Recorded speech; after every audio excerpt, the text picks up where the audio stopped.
We are recording. And I will quickly go through the roll call and then Jay will take over the meeting. Right now, I am not seeing anyone from the public on the meeting. So it's just the commissioners right at the moment. So Bruce Anderson, Here. Bruce McKinnon, Yes, here. Charles Estabrooks, Present. Caleb Rose. You're on mute. I'll unmute you. There you go. I'm here. Okay, I can unmute anyone. Ed Smith, Here. Eric Donch, Here. Jay Spalding, Here. Jesse Diggs, Here. Joe Williams, Here. Paul O'Neill. Here. Norm Kreitz. Here. This is Melanie Degler, Secretary of the Stonington Harbor Management Commission, and I am transferring the meeting over to our chair, Jay Spalding. Jay, go ahead. All right. Thank you, Melanie. So that's our call to order, and order of business is the minutes from the last meeting, which was March 7th, I think. March 9th. March 9th.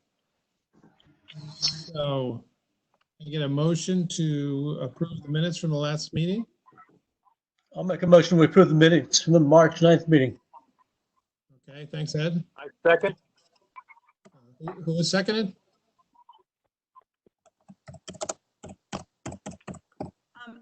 I got a second. Who was that? Who second? I did. Bruce Anderson. Okay. I have to say our names every time when you go to speak, even though we can see it on the screen if someone actually joins, but we have to state our names each time we speak for the recording. Okay. Any discussion of the minutes from the last meeting? Any items to correct or anything? No? All those in favor of approving the minutes from the last meeting? Aye. Aye. Aye. Aye. Opposed? Any opposed? All right, none opposed. All right. Thank you. All right. Next item is public comment, but we don't seem to have any public called in. So we won't have any public comment at the moment. That brings us to our correspondence. We have 3 items in our in jurisdiction correspondence. First was the email. Yes? Want to do action items?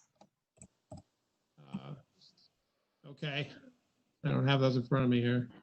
Let me get those. Would you like me to read them? Yeah, sure. You go ahead and read them, Melanie. Okay. Eric, this one's for you. It's action item number 1. It's stated as an ongoing discussion and will remain open. The harbor master will contact Michael Payton to review the permits for the 4 channel buoys located in the north area of the harbor. Mr. Payton will submit the paperwork for completion by the federal agency. Do we have any update on that? No update on that. The whole COVID and not being able to sit down with people is hurting us on that one. Understood. Okay. Caleb, just for the minutes, so you know, you can take any of the action items that are open and just cut them. For action item number 2, Eric, it's you again. Research the deed for the Harbor Condominium Association and will contact Mr. Rick Fammonsteel to relay his findings related to his request for a littoral mooring. That was done. I have given the information to Mr. Fanasteel, and he knows that the condo association has to apply for the littoral mooring that they are that they can get. So it's my part's done, it's back to him. Okay, Caleb, you can consider that done.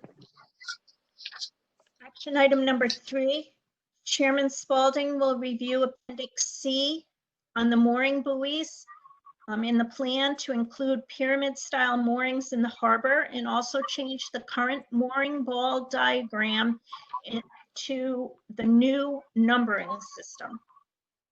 Okay. So yes, I updated the diagram of the buoy. I used my own mooring number for that.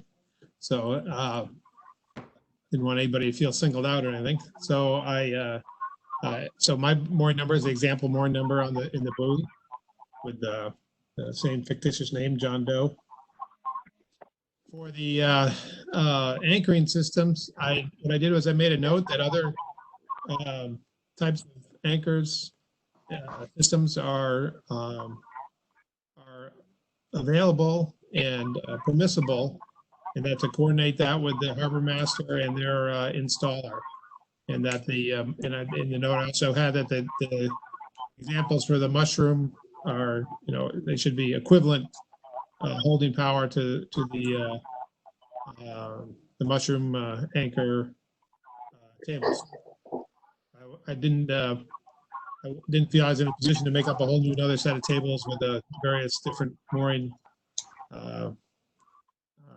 combinations. So I think it's more important that they work it out with the installer and run it by Eric before they put it in individually. That's what I did for that. And now I've also sent. So now I sent the harbor management plan. Ed did a really nice job getting it all put together, and I went through it. It all looked good, and I made that note, and then I sent it to Kim at the state for Deep's review. If we want to change something later, I'm sure we can. Something more about the moorings or notes and things like that. So I guess that's done. Alrighty. Let's see. Caleb, I'll respond. I responded to you. Got it. Okay, good. If you want to converse with anyone during the meeting, you just hit on the hover on the bottom, the blue circle with the blue. It looks like a little comment sign, and that allows you to type on the right-hand side of your screen with any of us on the meeting without verbalizing. Like Caleb and I was just going back and forth with minutes. On next action item.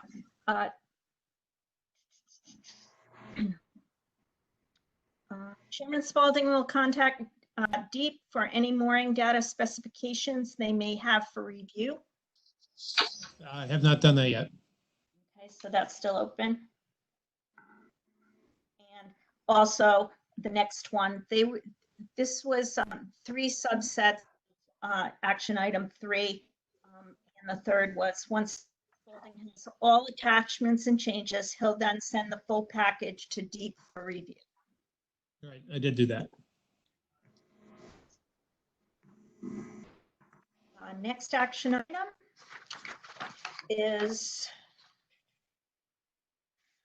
I believe Sherm did this. Treasurer Kreitz will contact Online Mooring to have Stonington Harbor listed on their homepage of participating harbors.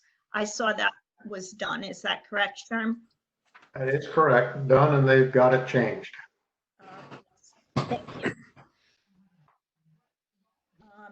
And Treasurer Kreitz will hand invoice special use moorings this season rather than using a billing from Online Mooring. The commission may consider using electronic system for invoicing for these moorings in the future.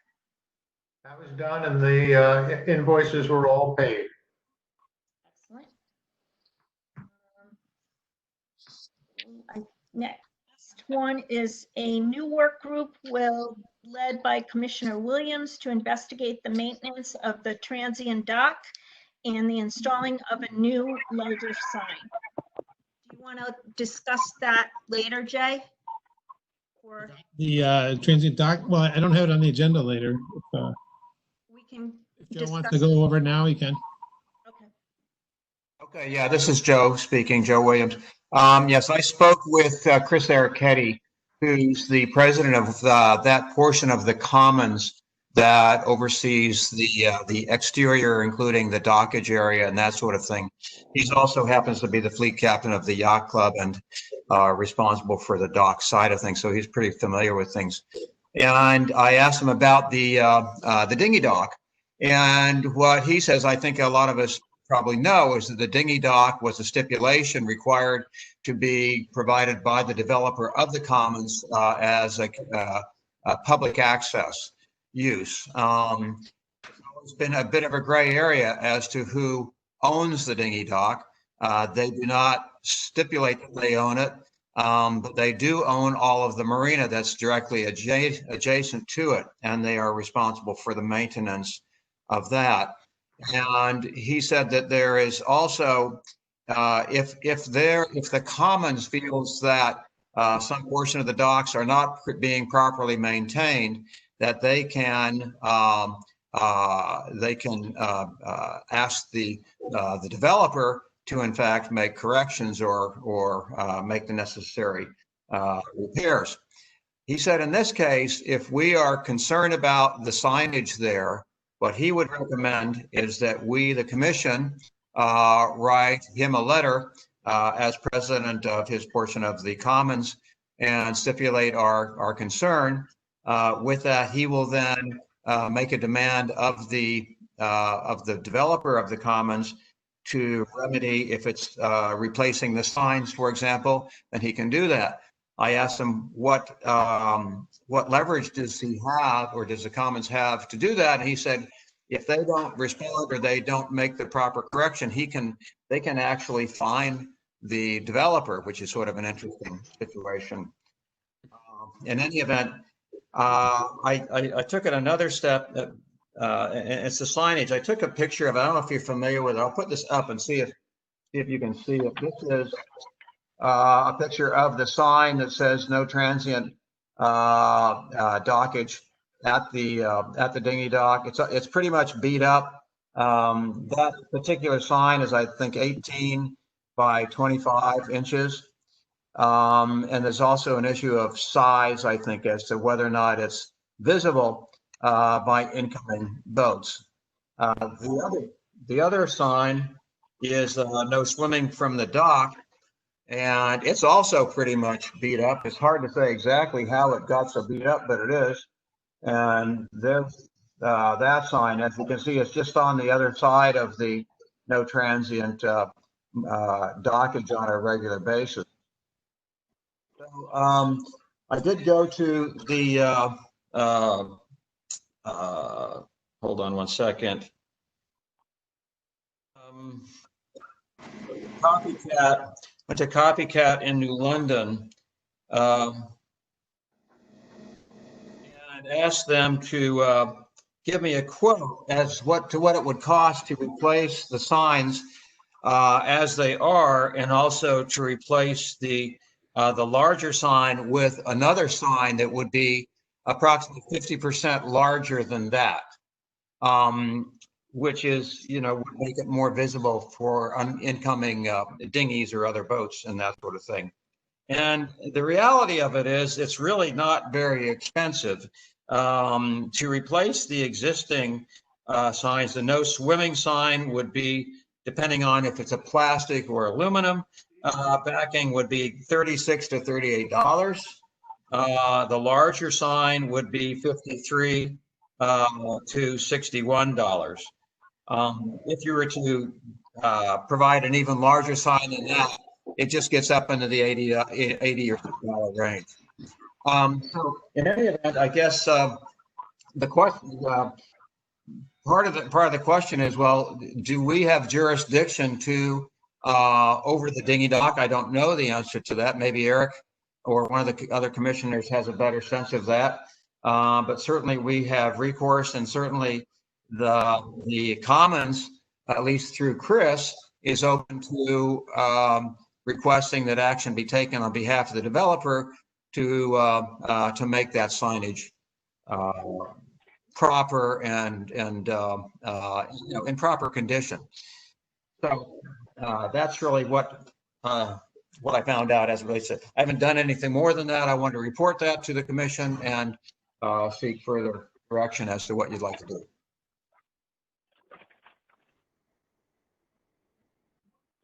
Thank you, Joe. All right. So I think Joe made his action item there. And we'll have to figure out what we want to do from there. What we should do. Any other action items, Caleb? Or who has the action items? Melanie has action items. No, That's that's one? all set. Okay. Do we want to talk about the sign further, or you want to do it under new business? We can continue that now since we've got it out in the open. I think we had an issue with that dock a year or two ago. I think Ed took an interest in it and got a bracket fixed, some brackets fixed on the piling. Ed, Correct, yep. who took responsibility for that at that time? I talked to Eric, and I believe Eric found somebody, he knew the name of the person who took care of it. Okay. So it Yeah, was- that Caleb, because I'm terrible with names. He worked down at Ness, and he was kind of overseeing the docks over there too. Remember who that was? Young guy. You're thinking probably of Ben Yanni, but it's actually a guy named Pat Austin. Yeah, Ben Yanni is the one I'm thinking of, and he was our contact at that point. Yeah, And we it's- spoke with Ben, and Ben got that bracket taken care of. You're right. But Pat Austin. Ben works for the owner of the marina, the developer of the commons, as well as Ness. But in that capacity, he was working for the commons. So the Commons took responsibility for fixing it. Do the sign, or Yes, I they mean, did. I don't mind doing the sign if that shows That that was- faith or something. That was a bracket that they fixed, that they replaced. They may have even done two, I don't recall. I don't see, honestly, I think if we take the route of having a letter written by the Commons and then the owner or the developer having to act on it, and further on down the line, that we'd be lucky to see anything before the season's up. That's my gut feeling. And at the prices, What we could do is take the informal approach first and see if we're not talking about a big ticket item here. And just for good neighbor policy, given the fact that they have repaired things before, there's some much bigger things that they have to deal with over there on the docks, I think, just in terms of general maintenance. And what I might suggest that we do, at least the first step, is to just ask them to replace them, the two signs. They are visibly in bad shape. You can read them if you're right there, as you could see, but still they're not the way we would like to have the town represented, I don't think. And these are transient people coming in from out of town. It looks pretty shabby, to be honest with you. And I think that's probably a good neighbor way to approach it at first, and see if they respond. It's not a big deal for them, really, in terms of cost. Chime in on this. This is Bruce Anderson. This is Bruce Anderson. I was just going to ask whether or not there's any plan for expansion. In other words, making the dock bigger. negative. It cannot be. So, this is Jesse Diggs. So if we really want to be a good neighbor, why don't we just go ahead and ask them for permission for us to replace the sign and be over and done with this? I agree. I like that approach. Sounds good to me. I like it too. Bruce. Yeah, we can do that. Not going to break the budget. All right, can somebody make a motion to that effect? I'll make the motion that we approach the I guess it's the owners of the marina, and that we would like to volunteer to replace the sign at our expense. Signs, there's 2 signs involved at our expense. Okay. Can I get a second? I'll second that, Joe Williams. Okay. Any more discussion?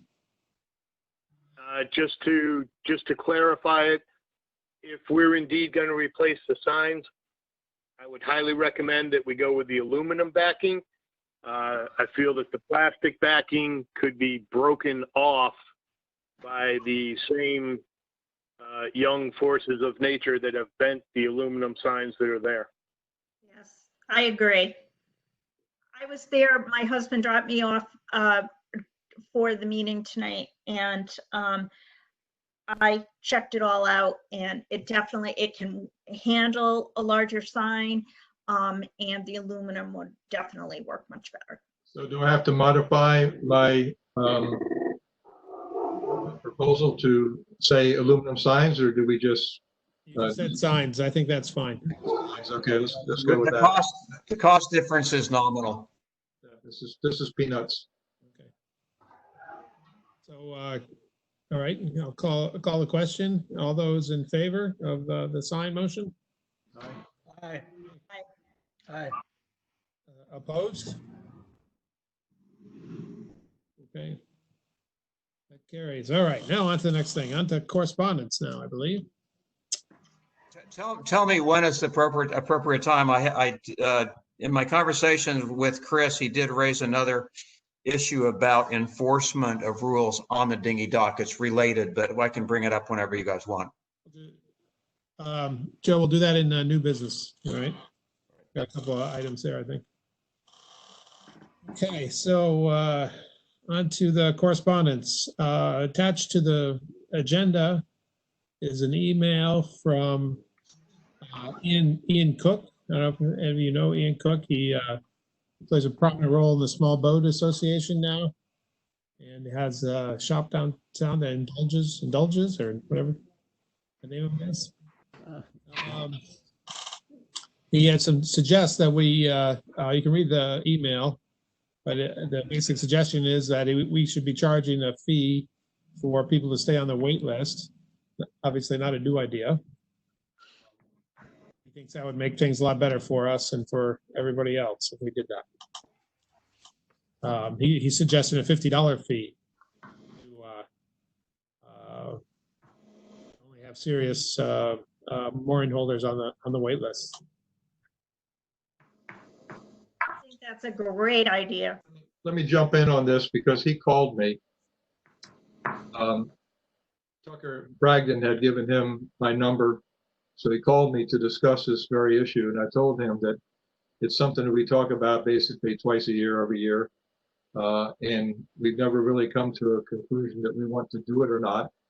His basic premise is that if a person is just on there in the possibility that they may or may not have a boat, then is basically clogging the waiting list. We know the argument, clogging the waiting list for people that may or may not have a boat.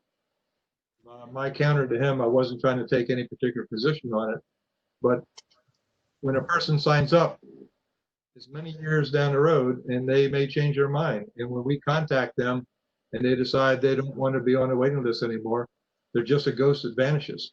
So the result is the same. It's just that the number looks frightening when it's 150 people or something of that nature. I didn't discuss with him the high fee that he's suggesting. I didn't tell him that at one point we discussed a much lower fee. But at that point, I suggested that he contact Jay and basically get on the agenda. I wasn't really going to argue with him about it one way or the other. Melanie, also wanted to add, working with online moorings on the wait list, and they suggested for us to do the same, and they could handle that for us as well. We're one of the few harbors that does not charge a fee. And he actually said many of them charge $50. I was thinking more 25. Since we don't charge anything right now, I think jumping to 50 is a lot. And it really would clear up the waiting list. And I, for one, who's been calling a lot of different people, maybe Paul can tell us a little bit if he experienced this as well. But more and more people either don't have a boat or are not interested anymore. So I was able to cross a lot off, but it's a lot of work for the commissioners to make those calls. Half the time, the contact information is incorrect. So I agree, and I've mentioned this before. I think we really should be charging, but I seem to remember, Jay, you mentioned something about we'd have to be an ordinance that would have to be changed for us to do that. Is that correct? No, I thought we had it in the plan. This last plan has language for a fee in it. I believe it does. We've never invoked I'm it. looking for it right now. Hi, Bruce Anderson, we can see you.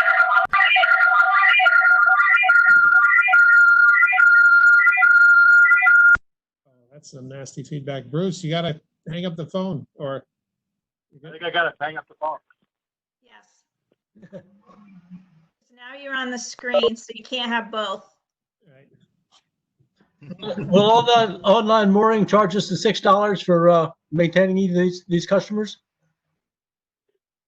They didn't tell, I didn't pursue it with them. I presume they would. No, it's just like a mooring, right? This is George. I don't think so. I think now, when they go on the wait list, a new person going on the wait list, they do charge us $6. And they don't charge us anything for 10 years. Let's say it's 10 years, and he comes up and he gets a mooring, they will then charge us another $6 for the mooring. And that's it. Well, then $6 every year. Collecting. No, not every year. $6 when it goes on the wait list. But if they have to start charging, $25 a year for everybody, aren't they going to want to charge us? Yes.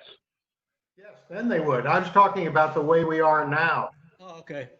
That's correct. They would then charge us every year. Well, I think in the past, we were in a situation where we did invoke this and started charging people. It was going to be a lot of extra work. That's correct. Eric and Charles, and we weren't ready to do that. With online mooring, we should be able to do it without it being a lot of extra work, and we can make it work for everybody. Well, you would think also if it could create a reduction in the number of people on the wait list, and that could reduce the amount of work. Plus, it's done automatically anyway. That's the whole That's idea. actually the whole purpose, is to reduce the number of people on the waiting list. That's right. That's the main goal. Right. Go ahead, Charles. We've only, I think, like an annual fee to be on the waiting list. And personally, I think $50 a year, if you're on that list for 10 years, that's a little steep for really, you're not really getting any value from that other than waiting. So obviously, you know, the amount of the fee would be up to discussion, but what about, again, because of the maintenance involved and every year doing this, what about just a one-time fee to go on the waiting list? Because then you still have to make that commitment, and then you could charge them like $100, but it would only be one time. Charles? I don't think that accomplishes the goal of getting people to get off the waiting list after they've decided, maybe have been off for a few years, and decide, I'm really not going to do this anymore. I'm not going to get a boat. I think I'll bail out. Jesse, like you said, they end up being ghosts anyway when we go through. Exactly. So is that really a problem? Well, the advantage to doing an annual fee is that then that forces them to pay the fee and update their contact information annually. Right. And that's where we run into our biggest issue. And then we're also incurring more fees from moorings online then to do that. We're passing it on to the end user. $20 a year to be on the wait list. It costs us $6.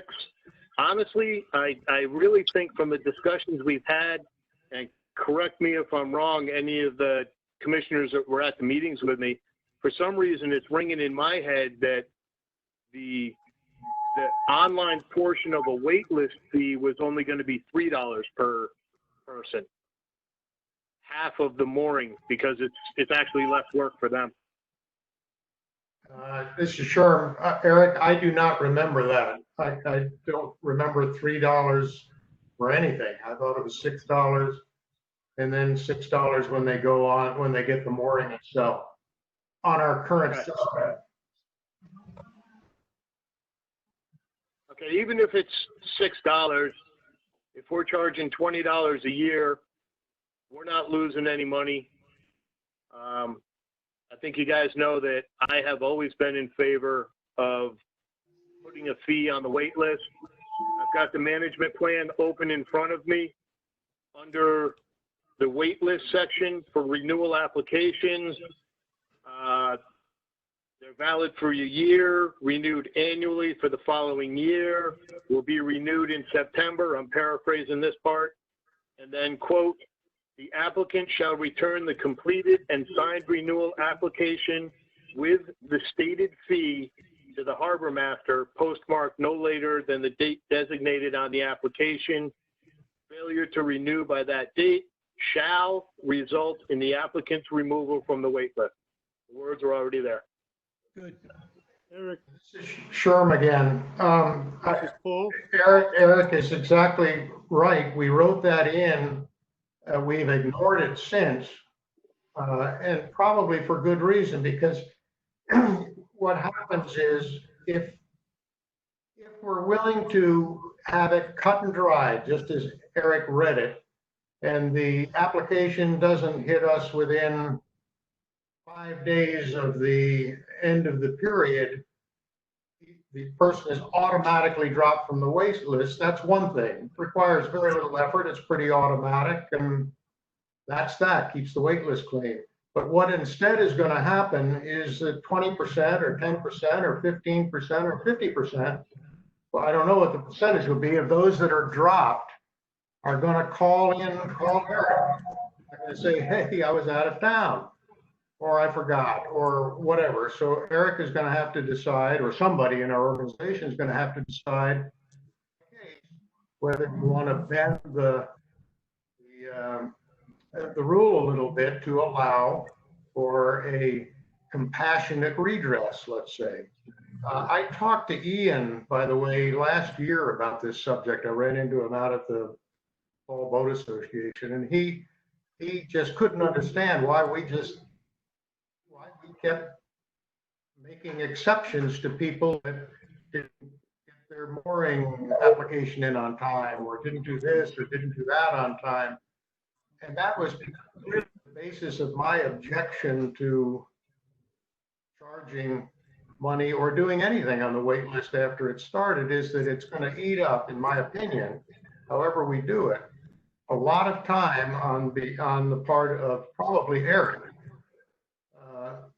in having to deal with one exception after another. Eric, you have that problem now with moorings, as people call back and something happened, and as a matter of fact, interestingly, Ian is now having that problem. I just got a letter from him, email the other day, of the Small Boat Association, talking about the members that have failed to send in their renewals or have not moved their kayaks, or their, whatever.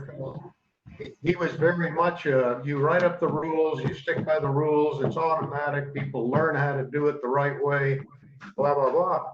And 1 year later, he's faced with having to make apparently all kinds of exceptions and trying to deal with the humanity that we're working with. Unless there's some big advantage to having that wait list up to date, Melanie, instead of having to search for telephone numbers 9 years down the road, there's an awful lot of work going to be for somebody to keep up with what we're doing. Well, can I chime in on this? This is Jesse Diggs. We need to do this in a couple stages. One is, are we interested in having a fee charge for being on a waiting list? And the next issue would be, how would we go about implementing it? And how quickly and how lenient would we be with regards to the first year? Because it's a new policy right away. It's going to catch people by surprise. So we probably want to have some type of a 1-year grace period until this thing becomes common knowledge. And then the last thing is, how much do we want to charge? Years ago, Eric had suggested 10. I think 50 is out of the question. 25 is probably a little high. I mean, the goal here is to get the people to respond to the waiting list and keeping it updated and make sure that they want to stay on it. I don't think it's appropriate to charge the full amount for a mooring for somebody that's on a waiting list. But anyway, those are the three things I think we have to decide. Do we want it or not? How would we go about implementing it? And then what would the fee be? Let me chime in one more thing. They're thinking of what mooring, what our online, an alternative, what online mooring could do for us is they could every year or any period we want, send an email to on either a wholesale basis to everybody on the wait list, or it could be staggered over time so we don't have too many questions to answer all at once, but on an annual basis, an email that asks for an update on all the information. Here's the current information we have for you on the wait list.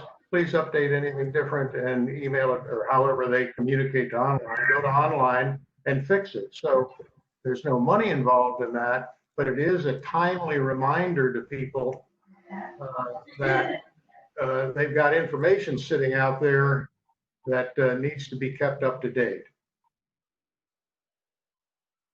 Hi, this is Melanie. I just wanted to add, Ed, I've had to mute you. We can hear things going on in the background at your home. So I muted you, and just raise your hand if you want to speak and I'll unmute you. Myself. Okay. And we're not seeing Sherm any longer, but we're hearing you, Sherm. I see me. Does anybody else And that's all that see Sherm? counts, Sherm. That's enough. I don't think we have we don't have a motion on the table. I'm not sure we're ready to make one on this.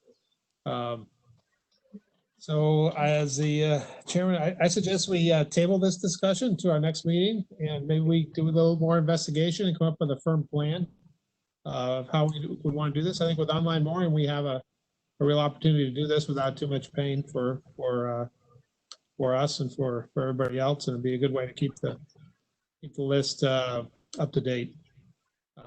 We can, if we're going to ask them to do the email, Sherm, I think they're going to charge us for that. If they're going to charge us, we'd like to recover that money somehow. Yeah, this is Bruce. I was just going to ask, does Online Moorings have any suggestions about this themselves? I mean, could we just asking the question about whether or not they might have besides a facility, but also have suggestions on how it could be administered? This is Eric. I don't believe that we get charged anything to send out notifications via online mooring. We can use the communications link and send out reminders, renewals. Most of what you guys are thinking here is that we go to online mooring and say, hey, we want this renewal sent out. Well, after next year, or whenever the learning curve is kind of flattened out a little bit, other than going to them for reminders about how to do stuff, it's in our lap. We can send out reminders anytime we want. We can send out, we can select who they go to, the groups and such. So it's really in our court as far as sending them out. I don't believe that there's any fee for anything that is not a portion of what they collect a fee for, i.e. mooring renewals, wait list renewals. If they're going to collect a fee, I think that's the only time we're going to get charged. Eric, when I sent a reminder out a few weeks ago for those who are overdue in paying their yearly renewal, they told me there's no fee for any communications that we do. And I learned they trained me, I can do communications easily, and it's super simple once you get the hang of it. And I'm happy to, help and work with Eric to send those out. I'll make a suggestion here. This is Jesse Diggs. I don't think we're in a position to bring this to a vote at this meeting. But what we can do is make sure that this topic is on the agenda for the July meeting so that the public has an opportunity to chime in on the concept of a payment for the waiting list. So I would suggest that we, between now and July, we research very thoroughly with online moorings what the procedures would be, what we think a fee is reasonable. So July, we can actually have it on the agenda where it's something that we would hopefully vote on, with the public aware of what our intentions are and giving them the opportunity to offer their thoughts on it. I think that's a good idea. This is Melanie. Bruce McKinnon, I think that's a great idea. I agree, Joe Williams. Derek again. Just because of the wording that's in our current harbor management plan, wait list renewal applications will be sent to the current wait list applicants in September of each year. So while I'm not against pushing, doing some more research and getting on this in July, we do need to follow through and decide what we're going to do in the July and August timeframe, so that to meet our own rules and our own words, we can have this out by the end of September. That sounds, Jay, that sounds like a good plan, Jess. So we need somebody to take an action item to look into the online mooring issues, what our options are there, and come up with a more definite plan, I guess. I think it's got to be Sherm or Eric. They're the ones that are most familiar with the folks and have the contacts. So. I think we've lost Sherm. I'm right here. I can hear you, and I sort of on my screen, I've been looking at Charles ever since he just talked, so I'm frozen, I guess. All right. Well, that's good you're there. I can hear you. That's still okay if you want to just stay audio.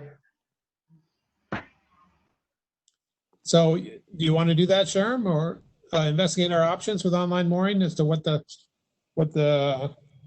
can we do for what? Sure. I will do that. Okay.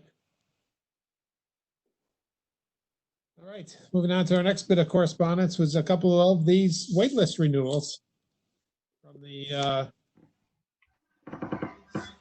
David Miller and Alan Strunk, June Strunk. So I looked at these, Eric. The at the bottom of the Strunk one, he had a note he wrote in. He said, "We submitted an application several years ago, but did not see our name on the wait list." Didn't Alan Strunk used to be a member of the commission? Why is that name familiar? Isn't June Strunk one of our select women now? Maybe. That doesn't get you to the top of the wait list, though. No, it doesn't. Get you there with time. According to the wait list, they joined 2014, 12/3. Oh, they're on the wait list? They're on the wait list. Alan Strunk. Okay, great. Just gonna head there. Beat me to it. Okay. You're looking at online mooring? I'm looking at the Harbor database, the mooring database wait list. Okay. Okay. All right. So What you is the transfer nature of over their to the online correspondence? mooring. What is the problem? So I guess these are just the required wait list updates that everybody's supposed to send in. These two people sent in. So there's always a couple every year, people who read that and fill out this form and send it in. For Strunks, it's a change of address. They're now using an Old Mystic address instead of a North Anguilla Road, Pawcatuck address. And Looks like Miller's a David change of Miller- address too.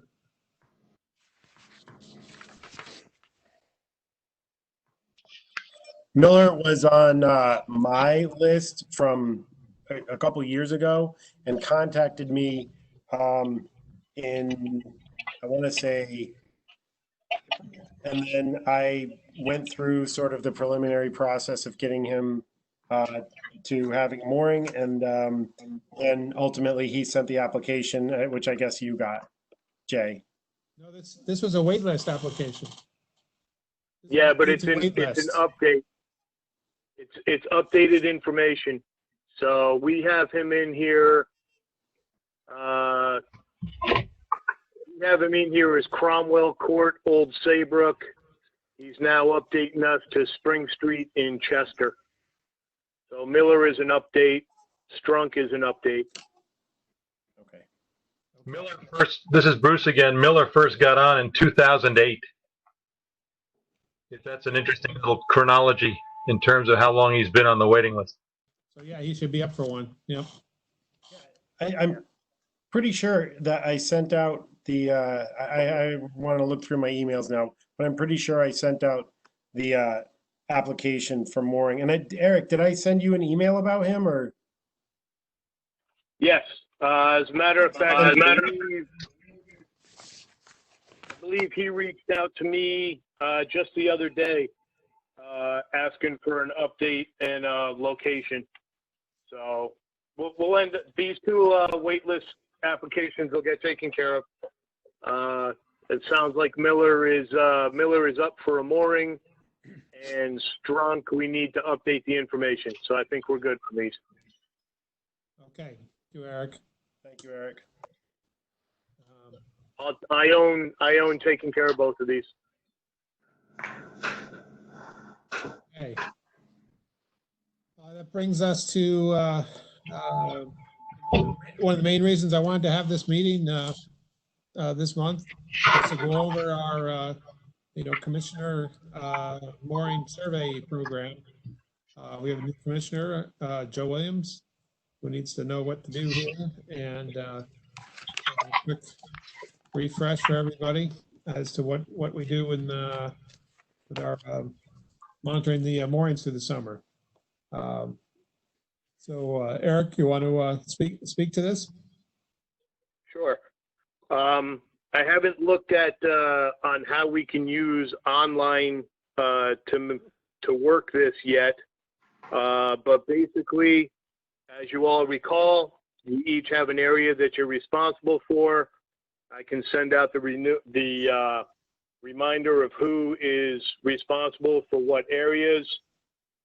Joe, you are going to be taking over Rod Johnstone's area, which is rows 1 through 6, south of the transient anchorage area. What we're looking for from everybody is, number 1, is the mooring commissioned?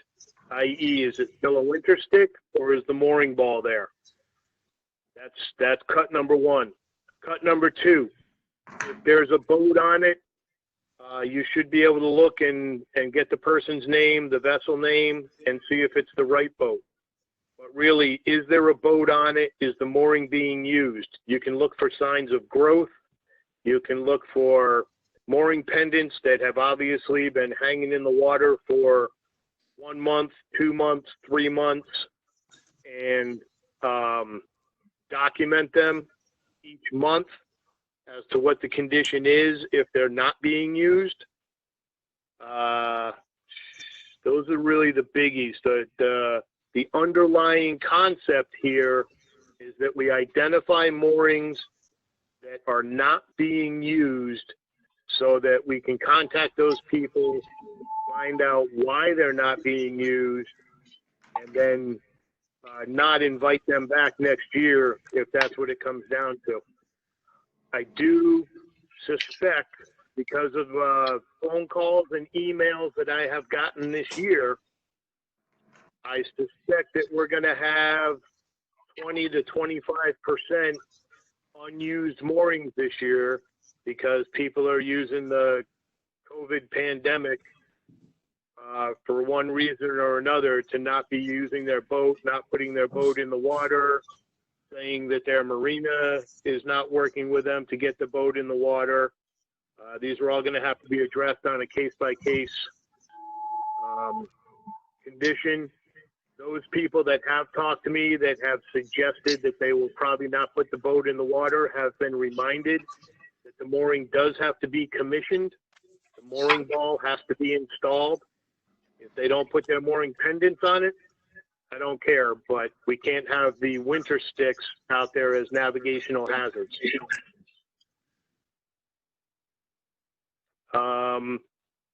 Photographing is an excellent source of those moorings that are obviously not being used, especially if you turn on the date stamp on your pictures, so that if need be, if we tell someone that, or if I tell someone that they're not being invited back and they appeal it, it's going to be based on the information that you have collected as a management commissioner, surveying that mooring month to month to say, look, here's the evidence that you are not on it. They might have a perfectly good explanation. We might say, yeah, okay, you can have your mooring back, but it's meant to keep unused moorings from lingering year to year. And what I would suggest is that when you do get moorings that are unused, maybe give me a list of the ones that are unused so that I can help keep an eye on them. The people that are using them all the time, I'm not worried about those people. That's what it boils down to. I know Jesse has a really good system for doing this. And is there any piece part of it, Jesse, that I'm missing as far as the basics go? Yeah, there's a couple things I'd like to offer up to Joe and all of us, actually. It's a 60-day period where the moorings have to be used, basically. And the commissioning doesn't begin until the end of June. So essentially, it's July and August is when we expect the moorings to be used. It's good to take at least 3 surveys, a couple weeks into July, first or so of August, and then towards the end of August. You wait until September, people start pulling their boats out. So the goal here, and also do it during the week. On the weekend, people are out using their boats. So that's not necessarily a good indicator. And over time, Joe, you'll get used to knowing who's on what moorings and what they do and things of that nature. So like in my area, which happens to be where your boat is, Joe, I know all those people. I mean, I don't know them necessarily personally, but I'm familiar with all the boats and their moorings and things of that nature. And photographing is really, really good, particularly if it's a winter stake that's got lots of growth on it, or a mooring that's sinking because it's got so much growth on it that you can't see it. You know, and that's happened in the area where our survey. So anyway, do 3 of them over a 60-day period, and write down all the useful information, the date that you took the survey, and what the condition was for each of the moorings. And then what happens is in September, we provide this information to Eric. And then At least in the past, that's what we've done. And then whatever actions required will be based on the data that we provide to Eric. Hey, Jesse, you might want to share your spreadsheet. Yeah, I can do that. Actually, Eric probably has, you're talking about the colored spreadsheet that has each area on it. What do you use to check with? Yeah, I don't know that I have one that's up to date for the area that Joe has, but we have, we made up a Excel spreadsheet several years ago that has in each cell the name of the boat or something useful about the boat. So what I physically do, I'm not necessarily suggesting everybody do this, but what I physically do is I take the area that I have and I expand it, print it out, and take it with me on the water. And that way you know exactly who's on the mooring it should be. It makes it a lot easier to do the survey. Using it as a database is a little bit more awkward. But I think Eric has the up-to-date spreadsheet for what used to be Rodney's area, and maybe he can provide that to Joe. Yes, I do have that in. I do have that information. Joe, I'll add that as of Thursday, I should have, I should be off work Thursday through next Tuesday, I think it is. So if you wanted to get together Thursday, Friday, or Monday or Tuesday, I think. I prefer not to do it on the weekend, but I can give you the information I have. I'm not just talking to Joe, any commissioner. And the other piece of it is, and I think Sherm will back me up on this, I'm more than willing to go out there with you guys and drive the boat around and let you take down whatever information you have, and you can see a little bit of what goes on out there on the water. Sherm and I went and did his survey and then spent another couple hours puttering around looking at things, and I think that we had a great productive day out there. We did indeed. It was time very well spent. That'd be great. Eric, I'll get in touch with you on try to figure out a good day and a good time. Sounds great.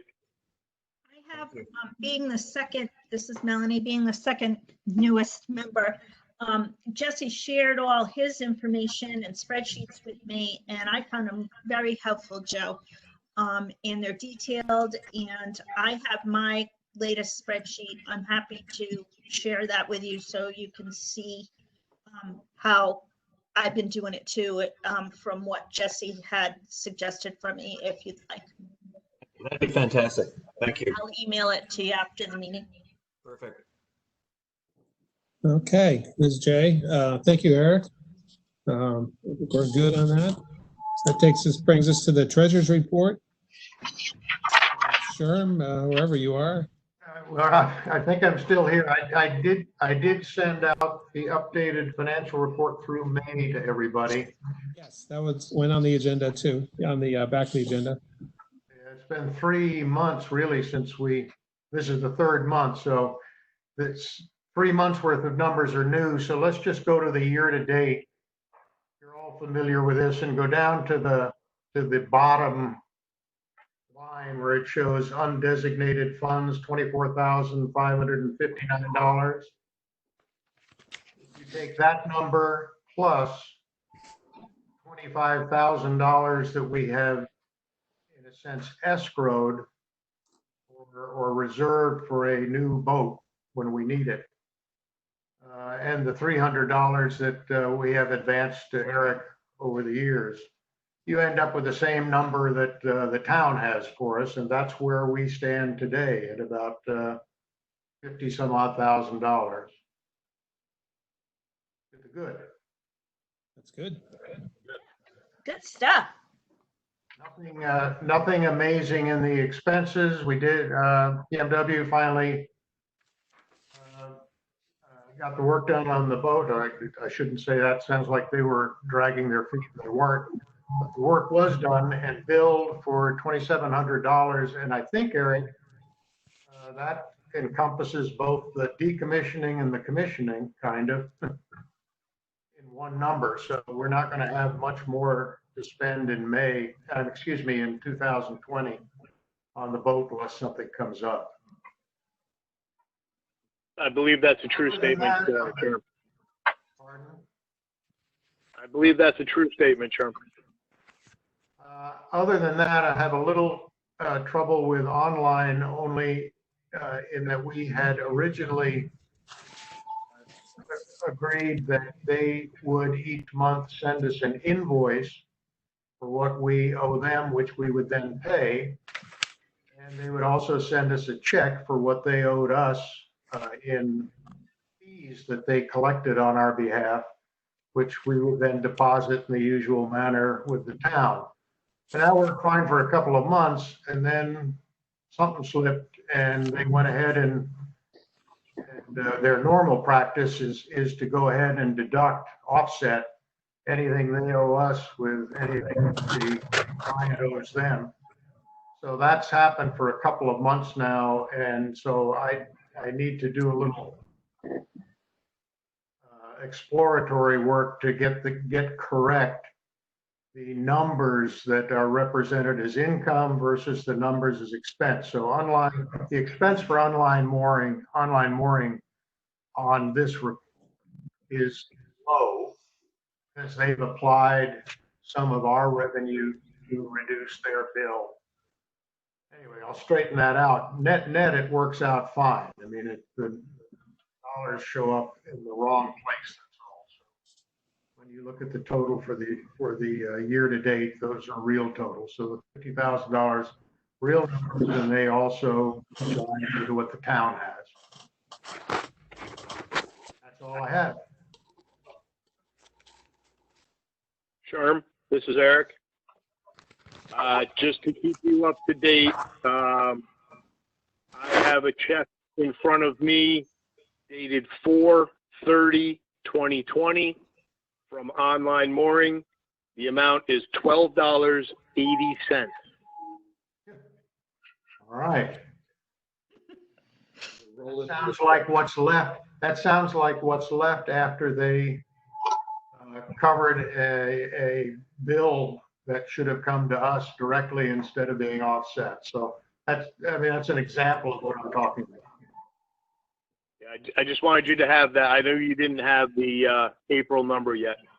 Okay. Other question, Eric, if you got along those lines, are you holding any checks at this point that you will deposit in May or that should have been deposited or deposit rather in June? I do have some checks in front of me to deposit, and I'm looking real quick for my last, I think the last time I made a deposit, I dropped a copy of it in your mailbox. Yes, I got that. Okay, that was the last deposit? Yep, and that looks like that was 4/17 for $3,730. Right. I did get that, and that's in these numbers. So, okay. Yep. Very good. There's another deposit coming as soon as I can get this stuff worked through. It'll be within the next week. Okay. Good. So this is Jay. Have we gotten the money for the commercial moorings in here yet? Gotten the money for what, Jay? For the commercial moorings? I'm gonna talk to that in the harbor master report. Okay. All right. You're going to cover the collections there. Okay. This is Bruce McKinnon. Can I just make a quick comment on this report? Am I the only one that finds $2,700 to commission the harbor master boat to be excessive?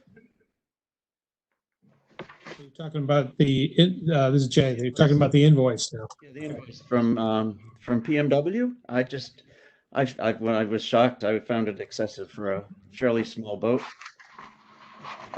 Other outboard motor contractors in the area that I suggest maybe you might want to look at somebody else. Well, I can help a little bit on that. I have their invoice in front of me. So,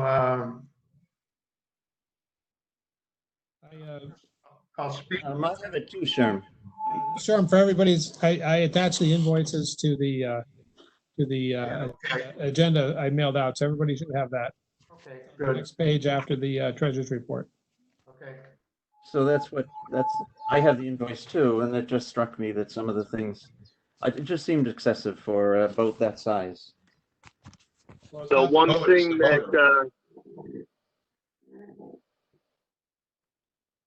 that was added in this year, actually two things. So it's every other year that we usually get the bottom painted.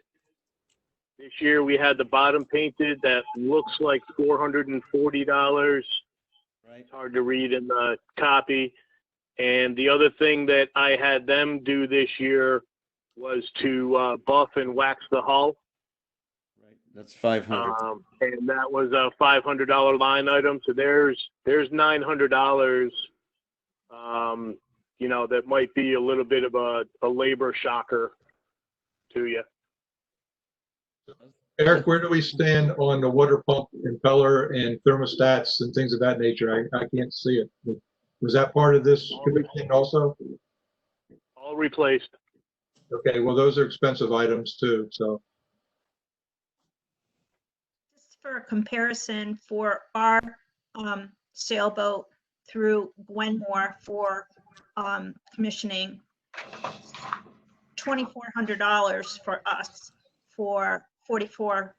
They charge us for a 44-foot boat, and that doesn't include bottom painting, waxing, or anything. So, Well, Bruce, it sounds like the situation is that we don't need to have the bottom painted next year. We don't need to have water pump and impeller and thermostat changed next year, although thermostat's normally a pretty good idea to change. So next year's commissioning should probably be about half of what we just paid for this year. It's a little steep, I agree with you, but nonetheless, I think we're taking good care of that engine, and it's a valuable thing to do. Okay. No, I don't disagree with that. I see your points. I do say that there are other small boat motor mechanics in the area. So sometime if we think this happens, maybe another year, if it seems to be excessive, my recommendation would be to put it out to bid. Or at least to get estimates from maybe two other people, one or two other people. If we were to do that, I mean, there's a couple independent guys that I don't think we'd want to get bids from. The most reasonable people would be Norwest or Northeast Marine. They're a Yamaha dealer over in Pawcatuck, and they're on the Pawcatuck River. That's something we might want to consider. I mean, I think historically, TMW has been very responsive to our needs, which are often right away. We need something right away, and they've been pretty good about doing things like that. I think if we jump ship, we're going to be not necessarily have the rapport that we have right now, but it may be worth pursuing. Okay, just thought I'd bring it up. It struck me. So yeah, continue on. Okay. This is Jay. Thank you, Bruce. I thought the bill was high too, but you know, the parts for these things have gotten so expensive, and there's really no. I've done a lot of work on my outboard this year, and it's tough. The parts are a huge piece of it. Yeah, So, we also had about $100 worth of things done on the trailer itself. The safety cables that were there let go, so new safety chains were added. The tongue jack wasn't functioning anymore, that was replaced. So, but, you know, it all starts to add up. Sure. I own a boat. I own two. I own too many boats. I know how it adds up. All right, just I also think it was worth the money. Eric had a lot on his shoulders. Having that, paying them to do the bottom paint and the waxing, I think that's something the commission should be paying for, not having Eric be responsible for it personally to do, like in the past. I really, Certainly wouldn't recommend that. I wasn't recommending that. I think also the boat stayed there all winter, right? So there's some winter storage that was involved. Is that right, Eric? Yeah, That's not on actually, here. the boat never came out of the water until February, so it was only there a couple of months. And I don't know if there's storage on here or not. I'm sorry. No. Well, I agree that it's high, but I think we're doing the right thing right now. We can try to negotiate it down lower, maybe for next year, but I think we're kind of stuck with it for this year. Okay. I'll tell you what I do. My son-in-law runs Fort Rachel Marina. I'll ask him what it costs to paint a bottom and a buff of both that size. I'll give it to you. I'll email it to you. That's a good idea, Ed. Thanks. Okay, yeah, so that was a big bill, really little discussion. But Sherm's got it, you probably already paid it by now, right, Sherm? Yes, it's paid.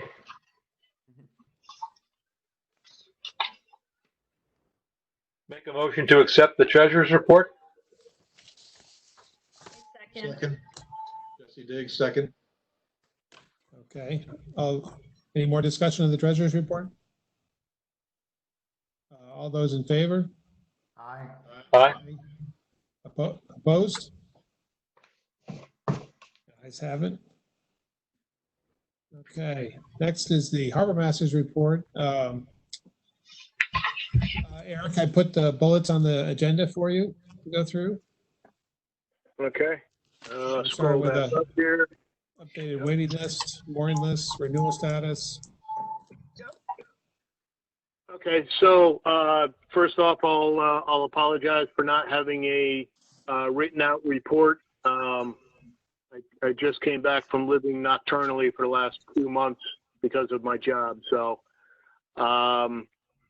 it's just kind of, I've been writing a list as we've been speaking here. But so the updated waiting list is an ongoing. Melanie has been working with online mooring and learning a lot about this over the last couple of months to be able to help update that. And she and I have talked through some of the details on how we're keeping track of moving people off the list. So I think that's coming along well. The updated mooring list as of today, we have 181 approved moorings, 44 moorings that are under review, and 27 moorings that are listed as incomplete, which is online's version of we haven't heard anything from those people yet. So that's, and that would be, okay, so that's the breakdown there. Updated renewal status, that's your renewal status right there. New moorings offered, because I didn't have the time. Eric, it's Jay. Yeah. Let's talk about the renewal issue here for a little bit while we're on it.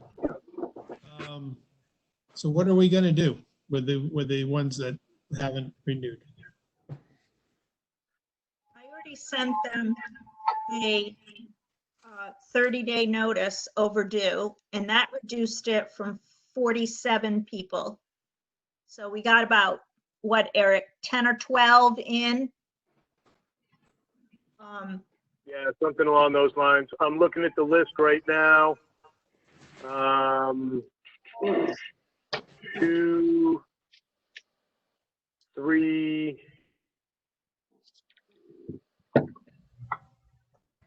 So there's some people on this list that I have that have sent me email or called me.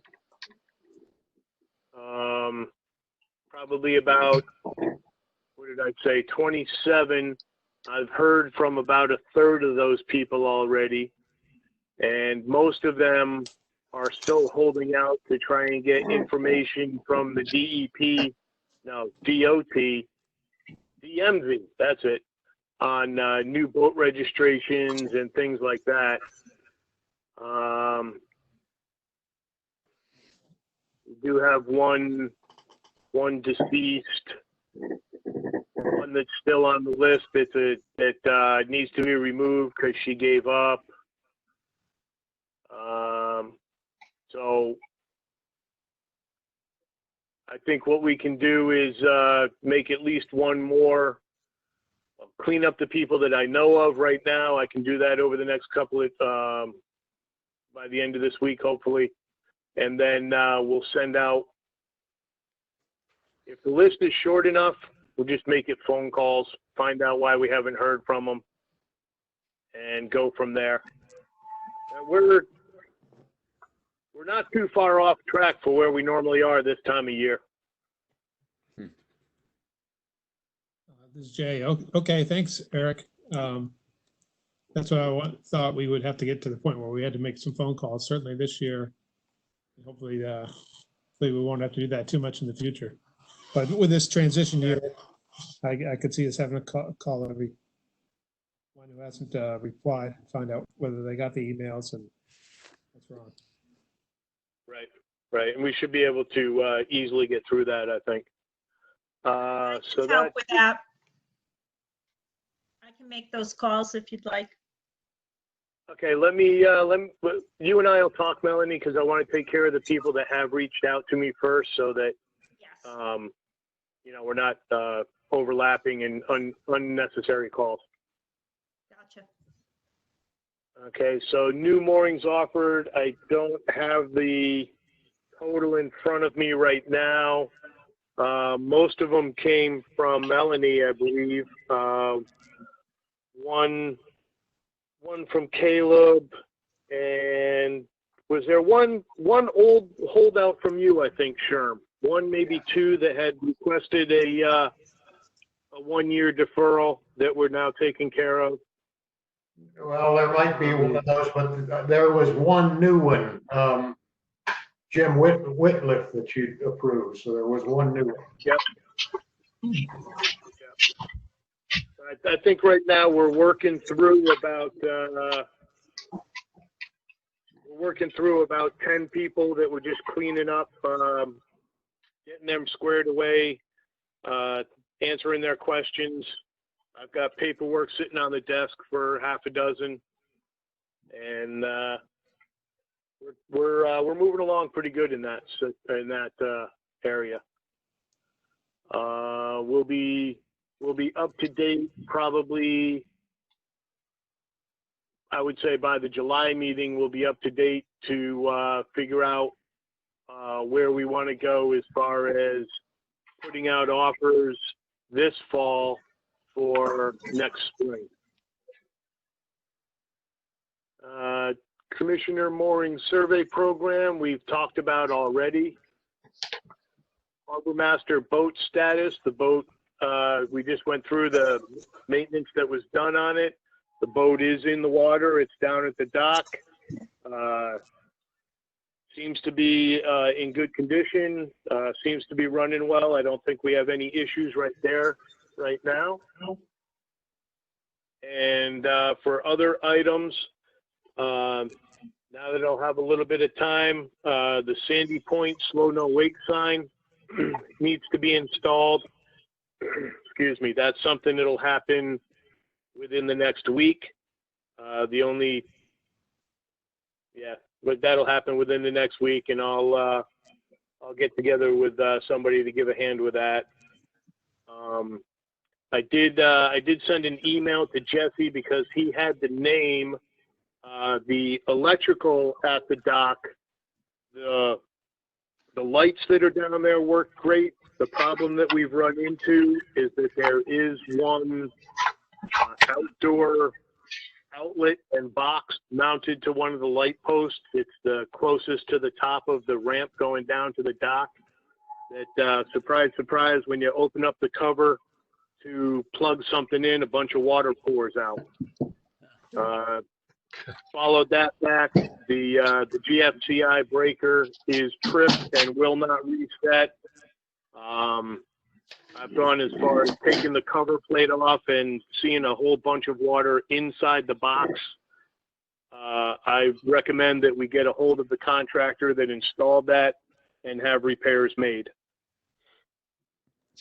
I can contact the electricians and talk to them about that. So I'll take that on as an action item. Okay. Jay, thank you, Jesse. Now, online moorings and our commercial moorings. Apparently, we are trying to do business a little bit different than any other harbor because they have yet to seem to be able to get this right.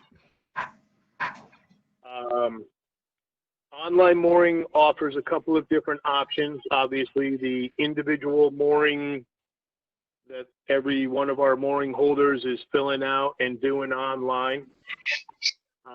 And we had initially decided that what we would like would be for the commercial mooring holders, i.e. Cardinal Cove, Don's Dock, and Dotson Marine, or Dotson Boatyard, to be able to keep records in the online program. So therefore they would get, at renewal time, they would get a breakdown that showed all of their moorings.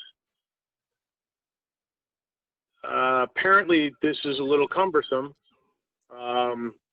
Online solution typically to commercial moorings is, I forget what the term they use for it is, but it's basically one invoice, for lack of a better description, that says you have 118 moorings, this is how much your bottom line is. We had said we didn't want to do that because then that way they can't go in and use the program. I've been back and forth with online mooring on the fee structure. Initially, when it came out, everything that was commercial was getting charged the same $50 as everything that is private.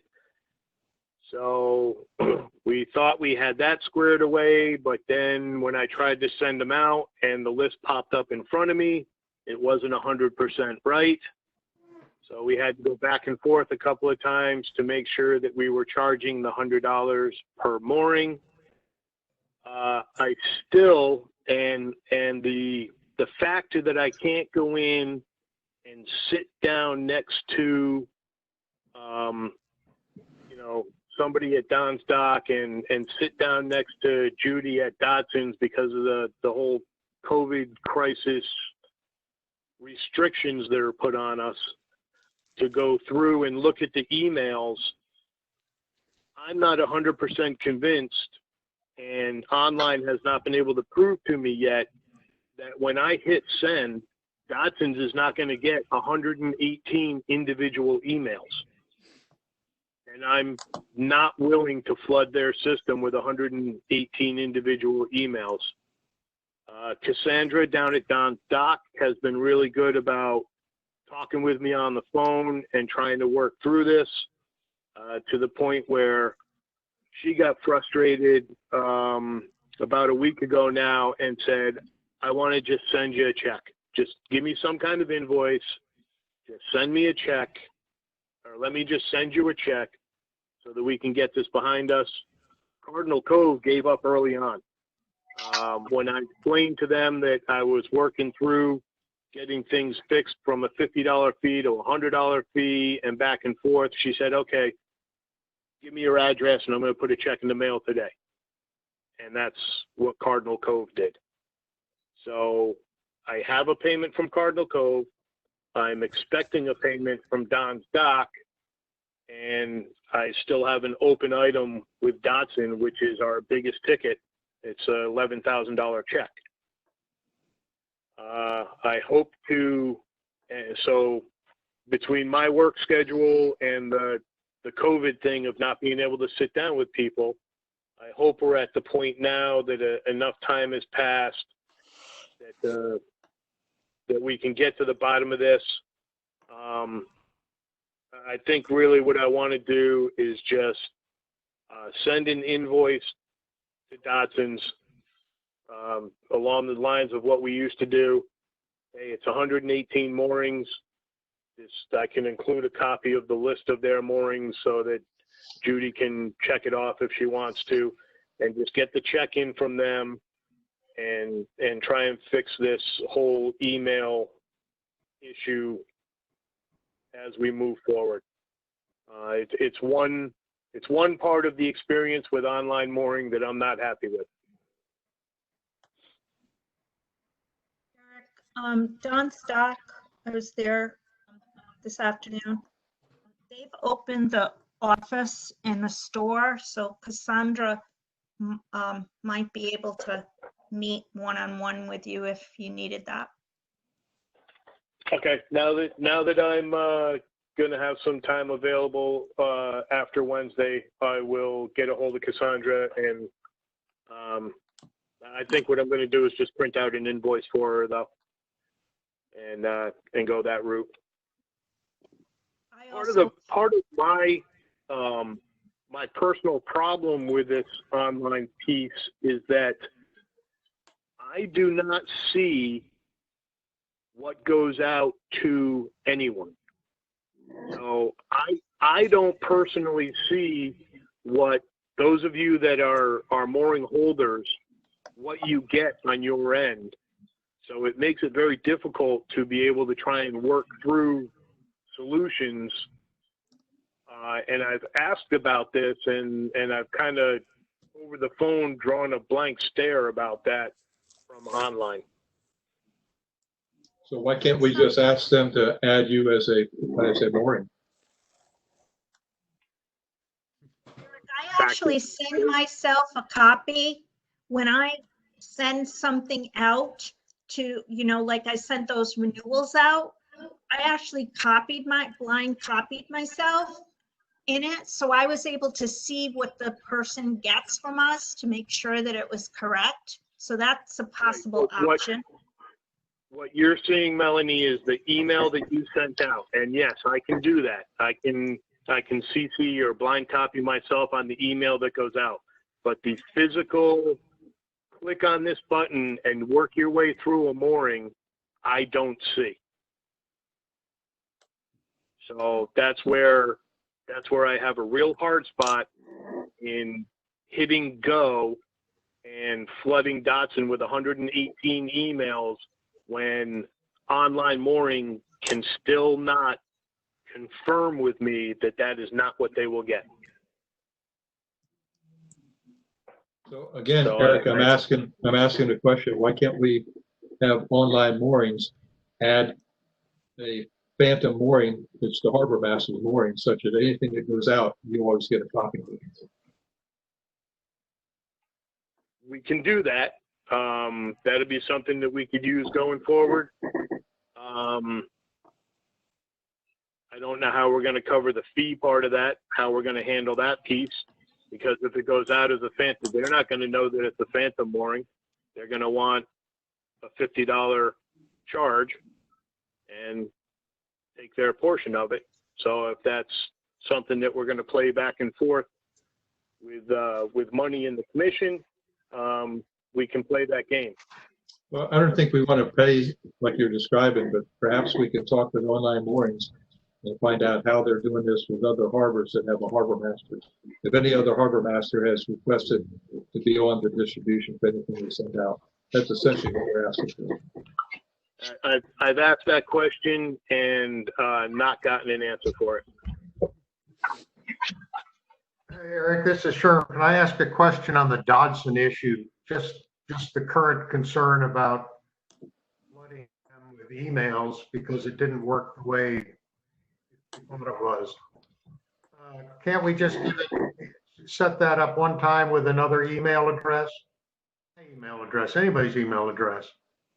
And go ahead and push go with that email address and see what happens. And if it's a whole bunch of them, then I'd have to erase them, that's all. But then you'd know, and Dodson wouldn't see any of it. If it worked fine, then change and redo it with Dodson's email address. It's possible to do. It's labor intensive. Well, all it means is you have to pick different, because you put in for Dodson's the new email, my email address, for example, right? Right, which means that, somebody has to go into 118 individual applications, delete the email that's there, and insert a new email. I see. That wouldn't be good. I got it. But I would have thought they could change that as a group, but maybe not. I have asked to have things like that changed as a group, and that is where well, let's put it this way. Their track record with being able to change the fee, which should have been even easier because it should have been a simple sort where anything that was labeled commercial should be $100. Right. And anything that's labeled, they don't label it private. They use another name, but Right. brand X should be 50, commercial should be 100. They seem to be able to mess that up on multiple occasions to the point where some of the moorings flip-flop back and forth 2 or 3 times. Well, then under the circumstances, I would recommend we do just what you suggested, write up an invoice, get their $12,000 or whatever it is, and deal with this before next year. Yeah, that's where I'm at right now. And Sherm, if you could email me a copy of, did you create an invoice that you used for the special purpose? Yes. I'll do that. Could you either email me a copy of that, or you and I get together and we'll create invoices for Downstock and Dotson's? That'd be fine. I'd like to take you up on the offer to get with you sometime this week, during the week, or next week. You just give me whenever it works. And if it works for Joe, maybe we can all do it together. 2 birds with 1 stone, but and we can do it then. Yeah, I don't know what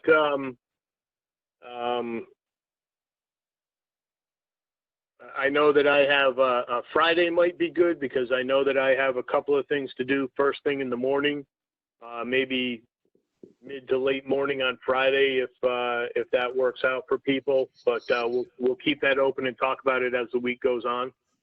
Okay.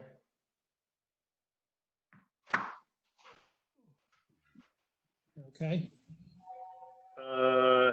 And then that's pretty much everything I had jotted down for my report. Thank you, Eric. Can I get a motion to accept the Harbor Master's report? So moved, Joe Williams. Second, Bruce McKinnon. Go ahead, Bruce.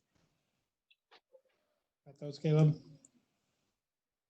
Any more discussion? The Harbor Master's report? Okay, all those in favor of the motion? Aye. Aye. All right, thank you. So old business, on to old business. With the, I think we covered it in the action item discussion, but the Stonington Harbor Management Plan is now at deep for review, and that's where it's at. So we'll see how that works out. It'll probably take them a number of weeks to get back to me in any fashion. I imagine it might be a couple of months. Can we So, get it? Can we get it into the town while we're waiting? To the town for Or let's set up the the the meeting. approval? Oh, we have to have a town meeting. Yeah. That's kind of problematic at the moment. Well, I've seen some stuff in the paper about them doing it remotely, having a remote town meeting. Well, that's coming up to actually a new business item. They're wrestling with that, how they deal with town votes right now. They have this, they have a sewer bond issue for the sewer system that they want to get approved, and they're struggling with how to do that, how to do it legally and all. So I'd like to to know we're close to having something ready before I can start talking to them about it, but I don't think we can schedule something until we're done with the state. Okay. Okay. So, Jay, does that include the language that we need to move forward on the slow no wake area around Sandy Point? That was the whole idea of it. Right. Was to do that. I was just refreshing myself. Yep. That's was in there, and then a lot of other things got picked up, and we should probably go back in and fix a couple other things, because now we have the it's all the old language for paper renewal. Now we have the online mooring. We could update those sections for the online mooring, which I think we might be able to do even after it comes back from deep. Consider that more editorial. Yeah. So, but I can check on that with Kim at deep as to what we could change when it comes back. Okay, so there's no other old business. New business, I sent out a email just before the meeting. First selectman asked us to consider coming out with one up here.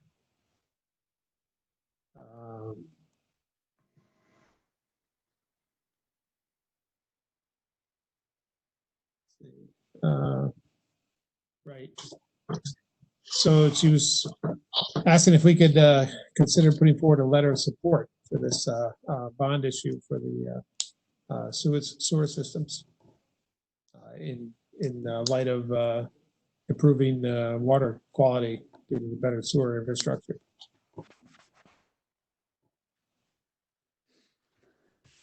I don't know how many of you have paid any attention to this issue. It's a little outside of our jurisdiction. But, Well, so I don't pay attention to it too much. but you should, Melanie, because you're going to pay for it. That's They bond the it. unfortunate part, that I'm gonna have to pay for it and I don't use it, but I think if they bonded, we have to pay for it through our taxes will pay the bond back, not the sewer fees. that's true. I think that's what's going on. I don't know. I live in North Stonington, and I'm all for it. Oh, yeah, thanks. Just a little anecdotal thing that happened about a quarter of a century ago when Charles and I first met. We were on the Citizens Review Committee for the sewage treatment plant.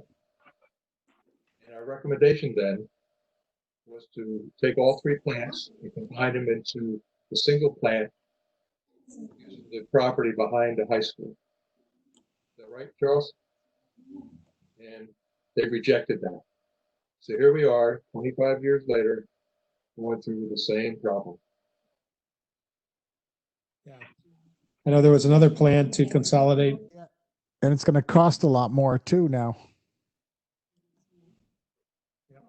Well, from the first selectman's letter that just came out, it sounds like the biggest ticket items in there are repair and replacement of some major league pieces of equipment that, if they fail, would make us all happy to have Melanie's well. Yes. The urgency, I think, has something to do with not being able to do your normal stuff with the pandemic. I don't know, but you kind of convinced me that it's probably a good thing to do. Well, it's just a letter, so I think there's no harm there. They haven't tried to attack our money. No, they've not. Our large excess for us is small change for them.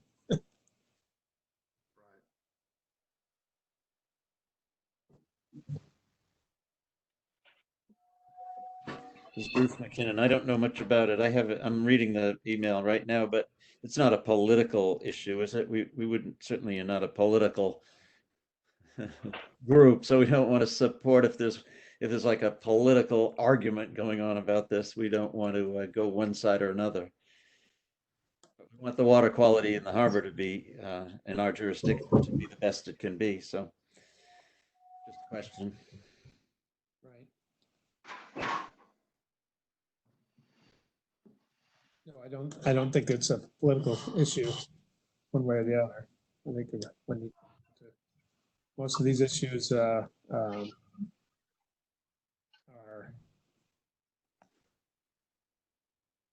the politics of it, it may be political, but it's a different kind of politics maybe between sewer users and septic tank users. Okay.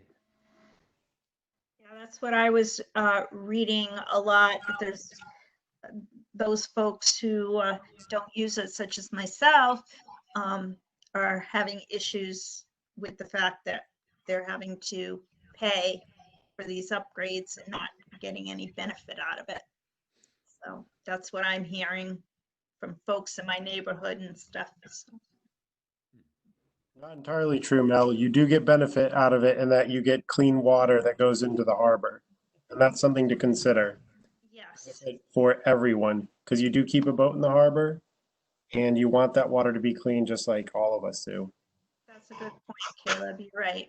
It is a benefit to everybody. That's Yeah. true. Because it definitely makes a difference when it doesn't work properly. That's for sure. Right. So that's a benefit. And if there's a crisis situation like it seems to be, we certainly don't want that to cause a problem. I think in the long term, though, the system should be self-supporting with the fees that they charge and not have to rely on taxpayer money. But I don't know if maybe we could just come up with a statement regarding support for keeping the technology up to date to keep the water clean. Is that what they're looking for? It's not clear what they're looking for. She's looking for a letter of support to go into their virtual public hearing that'll be on June 16th. Well, if you all get her monthly update that she sends out to all the citizens, this last one that just came out she discussed the individual items, if I remember right. Yes. Really, what it is they're trying to fix or keep from causing a problem. Right. There's a link in this email too, Sherm, to that document that has all those details. Right.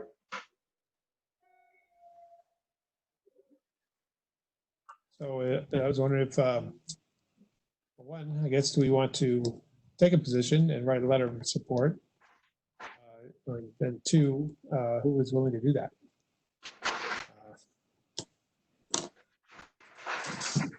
I think she asked for the chairman, so I would vote for you, Jay. Recognition of the position. Jay, I'd be happy to write a letter, and then if you wanted to sign it and we could all endorse it as the commission, I'd be happy to do that. Okay. Thank you, Caleb. That'd be good. Does the commission agree? Should I get a motion to that we send a letter to into this process? I move that we submit a letter placing support of the sewer infrastructure bond as the commission. I'll second. Okay. Any more discussion? Bruce Anderson, second. No more discussion. Then all those in favor? Aye. Aye. Opposed? Okay. Right. And Caleb has taken his action. Write that in the minutes, Caleb. He took an action item to send me a draft, and then I'll send that on to this into this virtual meeting process. All right. Any other new business? There was something else. Yeah, I had one thing I mentioned before, I started to anyway, in my conversation with Chris Ericetti regarding getting back to the dinghy dock. He was curious. There's a sort of a poacher over there. There's an inflatable that's there all the time, overnight, all the time. He sent me a picture of the boat on May 22nd, and it's still sort of there. His question is, does the commission have a position, or is there an enforcement element to what we do as it relates to that type of facility? He has in fact, I went over there today myself, and I have the registration number on the boat. It's a small inflatable power boat, probably, feet. It's not big, but it's there all the time, apparently. Is there a way to contact the owner of that boat through possibly through Eric or through the police? And so we can tell them, look, this is in violation. This dock is for the public, for you to use, but not to use continuously. It's no overnight, and they're violating it. But we have no idea who who owns the dinghy. That's the problem. And should we be involved with it at all? That's another question. Joe, this is Eric. Current 2021 registration? Yes, it does. So, hey, Joe, this is Eric. Yeah. If you want to, it's probably the same one that Ed has forwarded me a picture of. But if you want to forward me the picture and the registration number, send me an email with that stuff in it. I have a sneaking suspicion that I know who it is, and we've had this run in before. And what it comes down to is how do we define transient people? The state of Connecticut has buried deeply somewhere, and I'm sure if I go back, I can find the email, what and they don't even call it a definition. It was their words for what they call the transient. This is, like I said, I have my sneaking suspicions that it's one of our mooring holders out in the harbor who also owns a business in the borough and considers themselves using the transient dock to get from their boat to their business viable option. So let's find out who the owner is first, and I can get that information through Connecticut if I have the registration number and a good reason to get it, and this is a good reason to get it. And we'll go from there. I'll take it from there. A viable option. I got all of that, and I'll forward it to you, Eric. All right. Eric, a viable option that we should be able to remind these people of is a small boat association, where they can bring their boat ashore, keep it there, and then launch it, as long as it doesn't have a motor on it. This one has a motor. It was there at 5 o'clock this afternoon. It had water in it.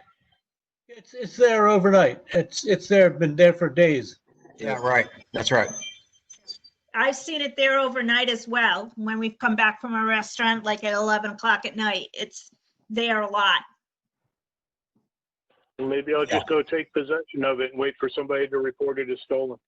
I like that idea. Eric, this is Jay. What is there an ordinance or something that we have to enforce here, or? No, unfortunately, that's the issue is that, the signage on the dock says transient only, no overnight tie-ups, but there's no wording in any kind of ordinance or anything like that supports that. It's basically an honor system kind of thing.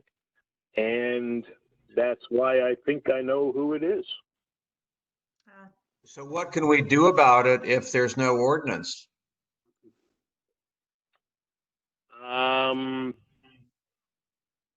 Gonna have to try and let me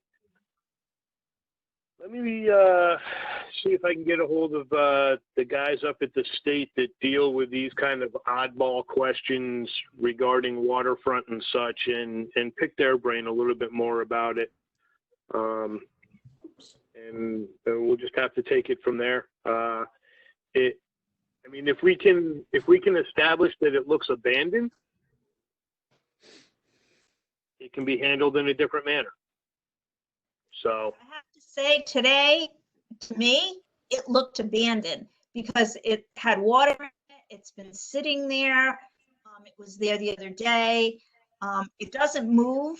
And the sign says no overnight tie-ups. So how can we not be able to do something? According to Chris, I mean, he has various pictures of it on different sides of the dock at different times. So it looks like it's a coming and going situation. It might be left there for several days at a time. I don't know. But it's obviously not adhering to the signage requirements anyway. yeah, and that's the problem, is that this person realizes that there's really nothing hard and fast that we can do with this. They used to tie up an 18-footer there every day. Oh, that's the one, same person? Ah, because I mentioned that to you, last year? That would be my sneaking suspicion that it's the same person. Yeah. Well, every A larger boat out in the harbor, Eric? Yep. Okay. Which, by the way, Joe, is going to be in your jurisdiction. Yippee. going back to the original approval of this dock and the deal with the marina or the condo development association to install this dock for public use, for public access. I wonder if that language there, if that language said there would be no, I'm sure it said there would be no overnight tie-ups on that language. Because they wouldn't have wanted to have a, somebody taking over that dock like somebody has apparently for their own personal use.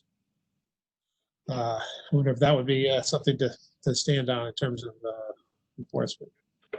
Problem is, no one wants to take ownership of the dock. I mean, no one's claiming to own it per se. And so whose rights are they violating if it's not the possession of one entity or another, Right, and that's where violating the concept for sure, but yeah, there's a gentleman up at the state. I just grabbed my folder, Kevin Zaudy. I think that's how he pronounces his name. That I'll reach out to once I have the owner's name and explain the situation to him and see if he has ideas of what we can do, and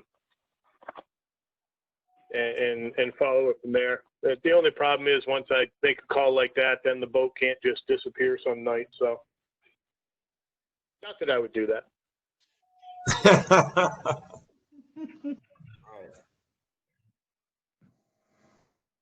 Okay, I'll get you the information, Eric. Sounds great. Thank you. Okay. Just a question I'd like to pose to Caleb and maybe to Eric, if whether or not they know of any more or new commercial fishing going on the front side of Sandy Point between Bartlett's Reef and Sandy Point. Today I was out and there was a real noticeable increase in buoys, and they look to be in somewhat the shallows. They go all the way in to Sandy Point to within maybe a couple of 100 yards, and it's quite a field of buoys. Now I don't know if it's a whelking fishery or even a green crab traps or whatever, but they all seem to have the same black and white designation and also numerical definition. And I'd say there might have been in excess of 15 to 20 of them all spread out heading towards the cut marker. Caleb, do you know anything about that? I don't know anything about it. I haven't been out as much as I normally would this time of year because we've been sort of stuck at home, but I'll look into it. I didn't, my discussions with the Shellfish Commission come across anything about use of that area, so I'm a little bit surprised, but I don't know of any new permits or anything, pertaining to use of that area. It's kind of it's definitely you're taking a risk if you're putting your pots there. Kind of, it's not, I don't believe on the charts it's a fish trap area, Right. designated as such. So they're taking their chances that people will be driving through there. And if it is like a green crabbing operation, I suspect they'll get out of there pretty quickly now that it's June, because you take a pretty big hit leaving your gear out there in that particular area, which is a high traffic area. Absolutely right. Bruce, I'll look into it. Okay. Bruce, is it in Connecticut, or, I mean, the border's right there? The border's right there. So, without having a transit available, I couldn't really define whether or not it was Rhode Island or Connecticut, but it traverses almost direct adjacent to Bartlett's Reef, going, sort of on almost a due east line, and towards Sandy Point. And then it continues to the southern, as I say, extending, within a few hundred yards of where the cut begins between Sandy and Napatry. So, But they're all this side of Elihu Island, so they're in Connecticut. I would think that they're in Connecticut waters. Yes. Yeah, you can see it from my house. You can see it from Stonington Point, looking over Sandy. Yeah.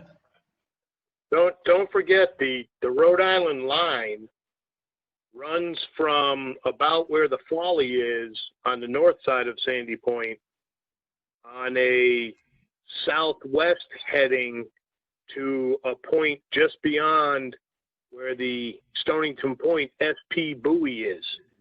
So I think you're going to find that most of that stuff is in Rhode Island water. Could be. Is Elihu Island in Rhode Island? No. Bruce, is this stuff on the north or the south side of Sandy? South side of Sandy, Yeah, it's going to be Rhode Island. extending out towards Bartlett's Reef, which is the end of the outer breakwater. Right. Yeah, those are Rhode Island waters for the most part. And that is a leased shell fishing area. In the past, it's been half a dozen all black markers, most of them closer to the breakwater itself. Okay, well that was I remember as being designated, that was a big round black balls.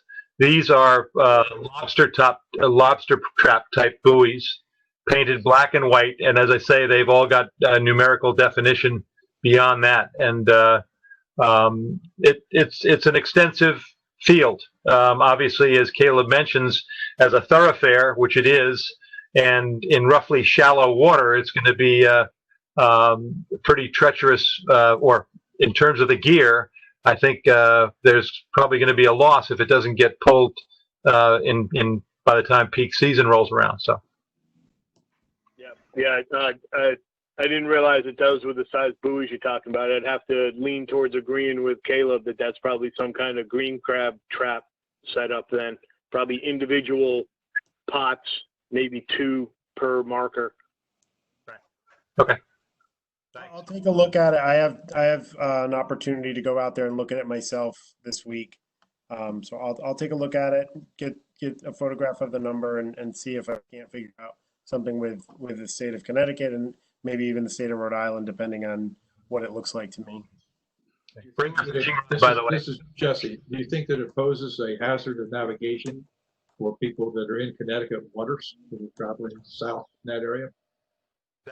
that was exactly why I brought the subject up, because it is a crowded thoroughfare now, and I did have to steer around and through to get to the cut. I went over to Napatry today via the cut, and that's my usual direction. And it just was noticeable how many of these buoys were there. I don't remember seeing them before. So Don't forget that a hazard to navigation means that it's within a federal channel. true. It's not a hazard to navigation, not a hazard to navigation if it's outside of a federal channel. Yeah, and this is outside of a federal channel. So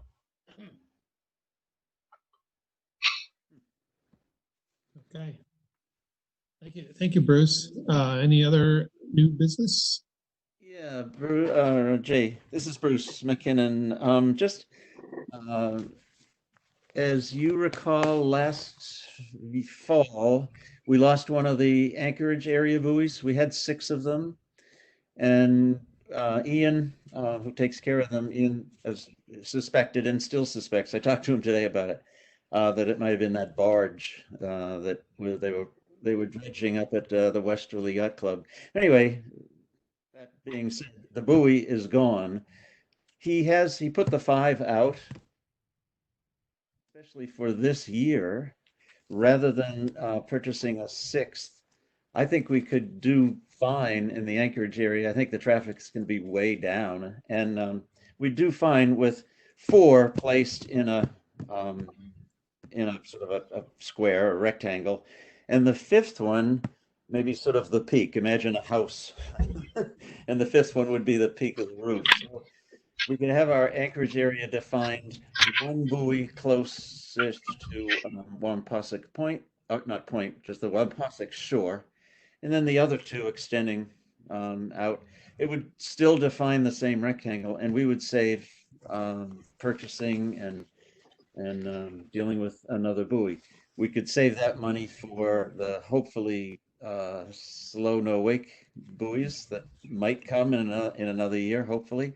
And if we feel we need, that everything comes back to normal and we have a lot of anchorage traffic out there, and we feel that we need 6, we can always get another one. But I would propose just leaving it at 5 now and sticking and not purchasing a 6th buoy this year. I agree with Bruce on this. He came by our boat today, and we've got one of the markers right at the stern of our boat. It's been there for a number of years. If we find a need, we can easily move that one if we had to. But most people in the transient area, as I mentioned to Bruce today, they usually anchor right at the channel area. It's rare that anyone comes in and goes all the way back to the Wampausick side buoy of the anchorage area. So I agree, we really don't need another one. And especially with things so quiet this year or at the moment. But being out there all the time myself, I can monitor that and see if it changes. Okay, thank you, Melanie. Keep in mind, Comment? we can't just move those buoys wherever we want. They're permitted buoys. Ah.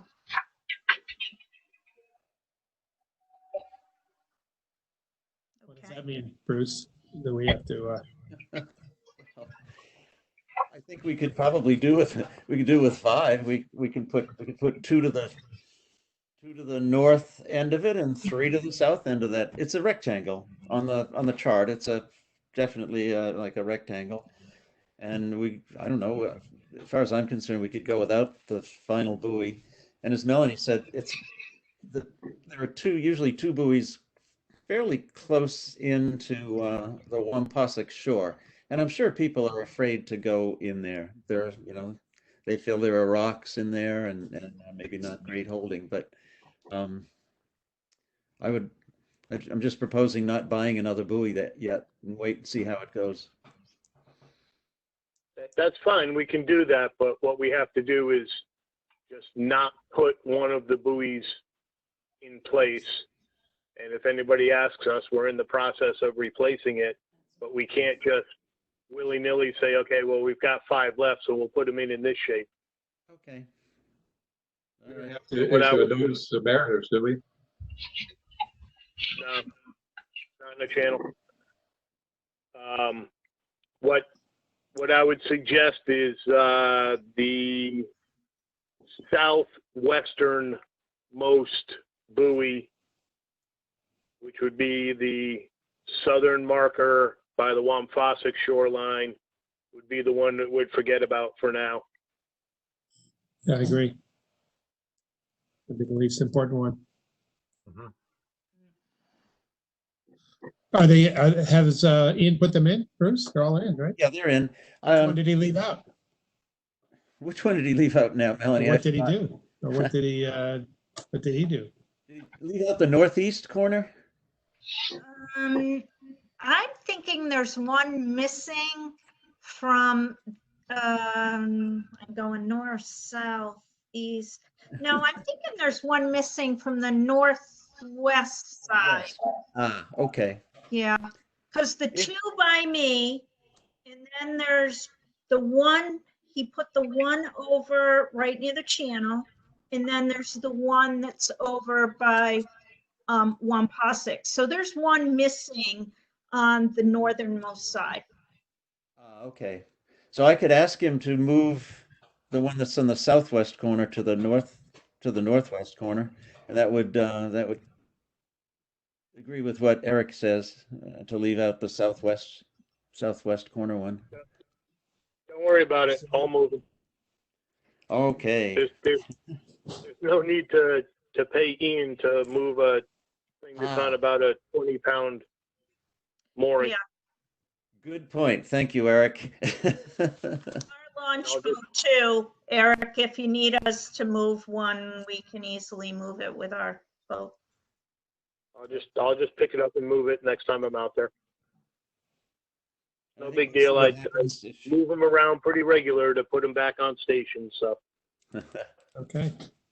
Okay. Hey, Eric, are you off tomorrow? This is Jesse. No, I'm not off until Thursday. Okay. Maybe I'll talk to the electricians about the problem, but I'd like to see it before I talk to them. So I'll go down to the docks tomorrow. Yeah, take a walk down to the dock, Jess, and you know where the outlet is. I think you and I have looked at it before. It's the light post closest to the ramp going down to the dock. Okay. Okay. Any other new business? All right. That brings us to our adjournment. Can I get a motion to adjourn? I just had a quick question, sorry. Do you think, has the town said, are we gonna have virtual for July meeting? I believe so. I think they're still. I was thinking the same thing. I have to say, it's very easy.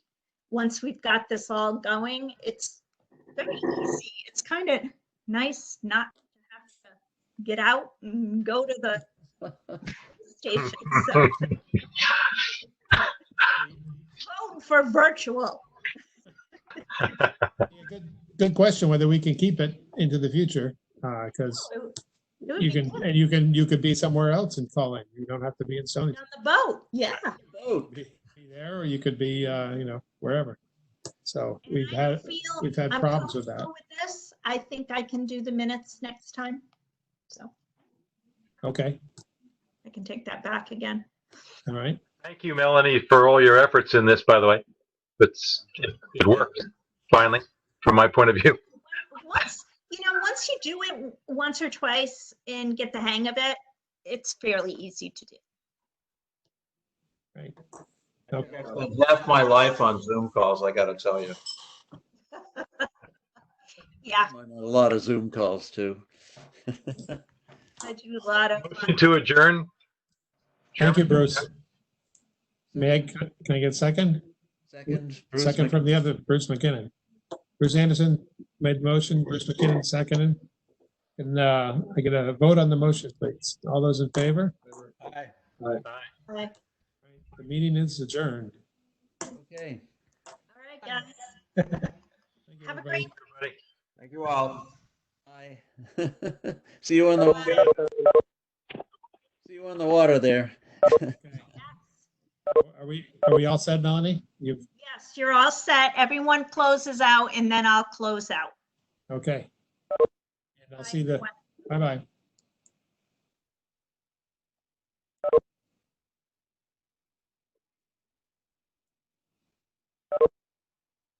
Bye, Caleb. Sorry, Mel, I couldn't move my cursor from my other screen to this screen, so I couldn't X Do out. you have a But, stand-up desk? no, you know, it's my mantle of my house. It's just like, Oh my goodness. I put it over I put it over the fireplace because I've been on a million Zoom meetings for work, and like I had to get the second screen and everything, and it's like it does make it easy, but it's also it's a lot of like it's a lot of technology. My wife is like, get that out of here. Well, we turned our daughter's former bedroom into an office. So that's where I'm sitting. And I've got a whole big computer screen on the other side here. So I usually use that, but hubby's not here to do all my electronics. He's sleeping on the boat and I had to come in for this meeting. Next meeting will be on the boat, right? Yes, you got I that. think that's a great idea. I really do. I love it. And I do see that this technology is not going anywhere. I mean, this is something we're going to be doing moving forward, and especially at my work, you know, because there's after this, there's like no more need to ever have a snow day. There will be never another snow day. This will be the solution. Like we'll be able to just, you know, go on here and do some kind of work. So This company out in Colorado, they changed everything. They're not bringing people into the office. why would you? Yeah, as long as people, yeah, as long as it works, it's great. So My daughter loves it. She's got it set up. Oh, She works, if she's got a covered deck, she sits out on her deck. Yeah. It's great. that's nice. That's nice. All right, Mel. I will let you go for the evening. See Thank you you later. so much. Have a good night. Good night.